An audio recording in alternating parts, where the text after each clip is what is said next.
Moi, je suis venue à la danse depuis toute petite. Donc depuis l'âge de 6 ans, je pratique la danse. Et ensuite, au fur et à mesure, c'est devenu une passion dévorante, on va dire. Un véritable besoin et envie de construire ma vie autour de cet art. J'ai une formation qui s'est effectuée à Lyon, ensuite qui s'est effectuée sur Paris, et ensuite je suis arrivée sur la Côte d'Azur avec plusieurs arrêts un petit peu en France, un peu en Suisse, à l'étranger, et voilà.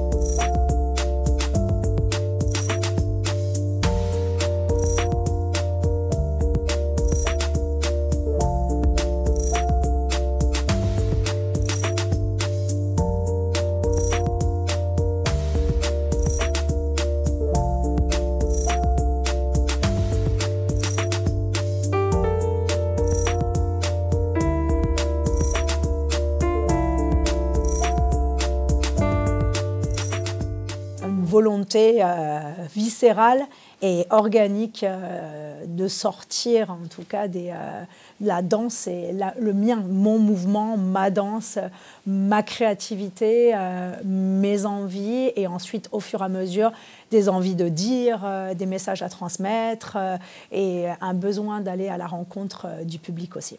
Donc j'ai plusieurs créations à mon répertoire, on va dire, plus aussi plusieurs performances, parce que j'ai différentes formes, on va dire, voilà, dont des créations, des performances, voilà, ça dépend les lieux où j'agis, où je me produis, voilà, peut avoir le plateau, comme des musées, comme l'espace public, donc il y a vraiment différents lieux où on accueille le mouvement et où on peut développer une écriture à chaque fois différente. Et la transversalité, oui, c'est primordial pour moi, oui, que ce soit avec des chanteurs, avec des photographes, avec le théâtre, avec d'autres danseurs évidemment. Tout ce qui est possible d'aller à la rencontre et de franchir des frontières en tout cas.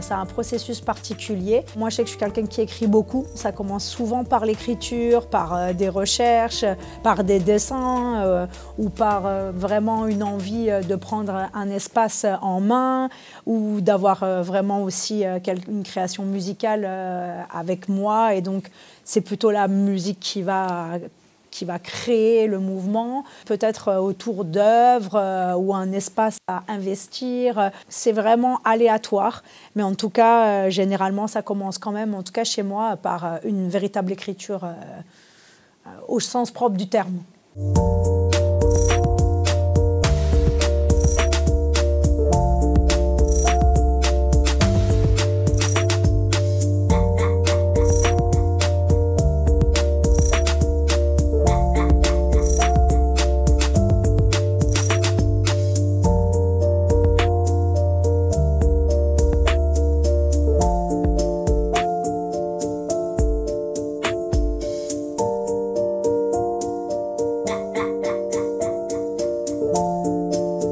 Cette forme esthétique qui va véhiculer des ondes et une énergie particulière qui va capter, faire vibrer une personne, une émotion par un regard, par un travail de main, par un visage, par justement peut-être de la non-expression à l'intérieur. Il y a toujours en fait un message qui est profond, qui est, on va dire, une nappe, mais on n'induit pas le public en fait. Juste on le dirige, on le guide, on l'emmène dans notre univers, en tout cas avec nous. Et ensuite, généralement, si ton message est clair, on le capte très vite. Et chacun aussi est libre de se raconter sa propre histoire ou juste de vibrer ou juste d'être là et de prendre ce qu'il a envie au moment présent en tout cas. Il y a aussi cette marque de fabrique où c'est très instinctif ma manière de m'exprimer, surtout quand je suis seule. Et donc parce que je peux aussi suivre la palette que mon corps me donne. Voilà, j'ai vraiment la capacité d'aller chercher, puiser. Et c'est surtout une quête, en fait, parce que moi, ma formation de base et qui est mon entraînement de tous les jours, c'est le classique, ainsi que le contemporain. Mais j'ai vraiment, on peut dire que je suis traditionnelle dans ma formation. C'est d'ailleurs pour ça que je peux avoir autant de liberté, parce que j'ai une structure de base et corporelle qui me permet maintenant, à l'heure d'aujourd'hui, avec le parcours et le chemin, d'aller chercher vraiment très précisément. C'est presque comme de l'orfèvrerie. Et donc vraiment, tu vas puiser, tu vas voilà, creuser, ou des fois tu vas pas. Et c'est toujours constamment du réglage. Et c'est une forme hybride, oui, parce qu'il faut qu'à chaque fois, peut-être qu'on te découvre de manière totalement différente. Et ça, c'est vraiment une quête et une recherche constante, journalière.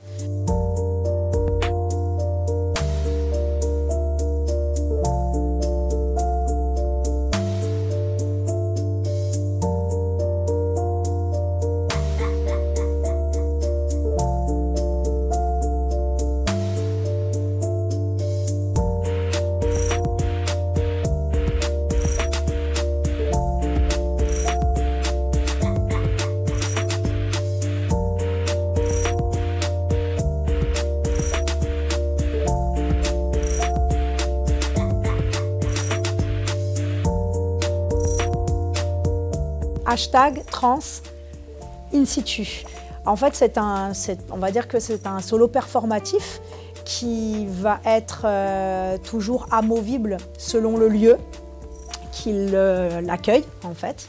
Et c'est un chemin en fait initiatique sur les métamorphoses du corps et comment le public avec l'artiste traverse ces états, comment il contemple, comment il fixe, comment il regarde, comment il ressent, comment il est positionné de manière différente à chaque fois en fait dans cette performance. Parce que c'est une performance qui va commencer d'en bas dans le théâtre, qui va avoir plusieurs zones de rencontre avec le public jusqu'à finir ici sur le plateau.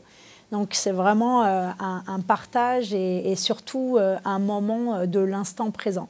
Donc j'ai voulu traiter la transe plutôt de manière, plutôt on va dire philosophique et avec cette quête d'énergie et d'énergie partagée avec l'autre. Parce que dès qu'on a un public, ça crée vraiment une énergie qui n'est qu'à ce moment-là, présent. Et c'est vraiment cet instant présent et comment être là et être aussi témoin d'un moment qui se crée devant leurs yeux pour le public en tout cas. C'est l'éphémère mais qui reste. Et comment il reste chez chacun. En fait, ça c'était mon questionnement et ma problématique. Cet art que tu vas voir qui est la danse, qui est quelque chose qui se passe en un instant devant toi, mais où il ne te reste rien à part si tu photographies ou tu le filmes. Mais il te reste que des vibrations, des ondes, une visualisation. Voilà, peut-être le corps juste être là, présent dans un volume. Donc, c'est ce questionnement que j'ai voulu essayer d'expérimenter dans ce prochain solo.